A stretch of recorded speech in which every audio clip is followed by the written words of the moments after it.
এখানে একটু আগে মেরি বক্তব্য রেখে গিয়েছে। মেরিকে আপনারা সবাই চেনেন? মেরিকে আপনারা সবাই চেনেন, সারা বাংলাদেশের মানুষ মেরিকে চেনে। কেন? কারণ মেরি ভোট ডাকাতির বিরুদ্ধে প্রতিবাদ করতে গিয়েছিল এবং প্রতিবাদ করতে গিয়ে সে সারা জীবনের জন্য তার নিজের দৃষ্টিশক্তি হারিয়েছে। তার বক্তব্য আপনারা শুনেছেন। এরকম হাজারো মেরি বাংলাদেশে রয়েছে।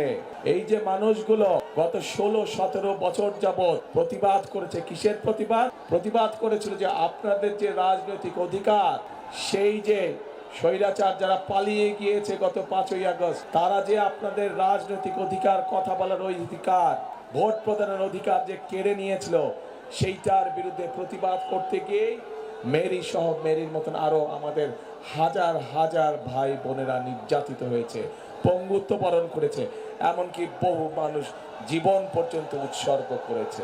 এখন প্রিয় ভাই বোনেরা, এই মানুষগুলোর আত্মত্যাগ, তার যদি আমাদেরকে মূল্যায়ন করতে হয়, প্রতিদান দিতে হয়, তাহলে শুধুমাত্র এই মিটিং করলে আমাদেরকে হবে না।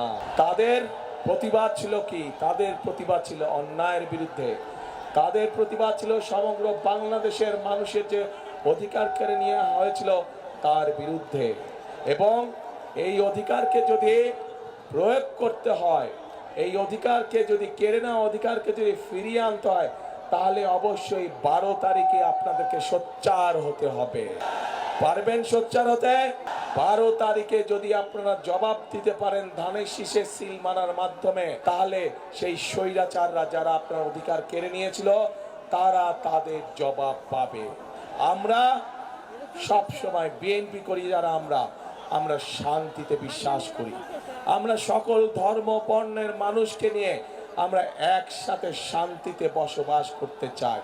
আমাদের কাছে মুখ্য হচ্ছে সে বাংলাদেশের নাগরিক। আমাদের কাছে ধর্মটা মুখ্য নয়, আমাদের কাছে জাতপাত মুখ্য নয়, আমাদের কাছে মুখ্য হচ্ছে সে বাংলাদেশের মানুষ। Next level, well done, side by side, fridge.